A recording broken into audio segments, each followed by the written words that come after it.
83% of former littles surveyed agreed that their big instilled values and principles that have guided them through life.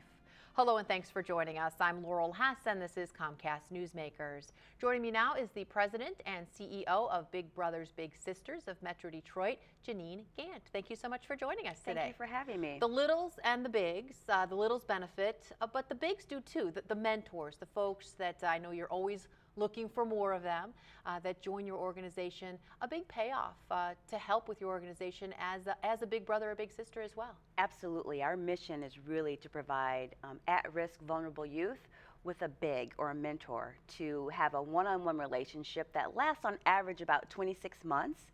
And they work with youth about 4 hours a month, and the difference that they're able to make for their littles is absolutely incredible. We see that when children are involved with Big Brothers Big Sisters and a mentor, that they're able to avoid risky behavior, they do better in school, they're less likely to be involved with drugs and alcohol and things like that. And really in the end, they've got an inspiration. You know, they've got some dreams and some goals of who they want to be and who they can become. And it's all because an adult takes some time to spend with a youth. Time. You mentioned 4 hours a month. That seems like such a small amount of time, not a huge commitment. That small amount of time can make that big of a difference? Absolutely. You know, again, this is one-on-one attention that a young person gets throughout that month. And, you know, you talk about a lot of things. And so it actually is just about going to the museum and going to the movies and exposing kids to some things that maybe they've never done before. Just the other day, we actually went sailing at a local yacht club that was donated, and it was the first time many of the littles had ever been close to the water like that, and it was such a great experience for them. So again, something that they probably have never done before, and we can actually absolutely change the trajectory of their life by simply exposing them to some things outside of their everyday neighborhoods. Do you have a wait list? Do you have kids that would love to have a mentor and you just don't have enough bigs, if you will? Absolutely. I'm so glad you brought that up. We actually, if you are a young boy, a minority boy in the city of Detroit or in some of our other communities, you will stay on a waiting list for anywhere between 6 months and a year before we can actually find someone that will spend that time with you. And I'm not sure why that is, and typically it's boys. And a lot of times I think it's just because, you know, women are more relational. It's easy for us, but I think for men it takes a little bit more for them to actually come out of their shell and do that.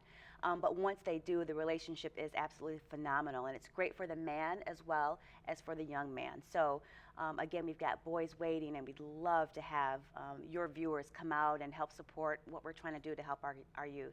What does it take to be a mentor, aside from being willing to give up and to give 4 hours of your month, which doesn't sound like a whole lot of time?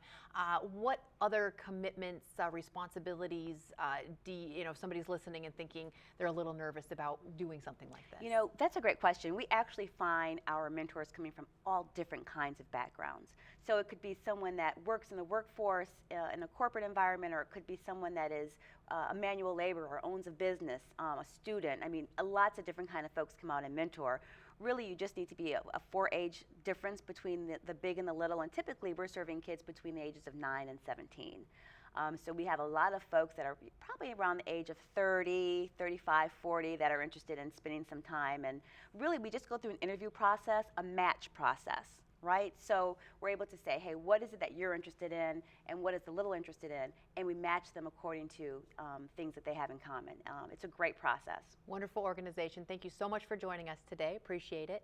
If you would like more information about how to become a mentor, or certainly how to donate money so that the organization can continue to grow and do what they do, you can visit them online and visit bbbsdetroit.org.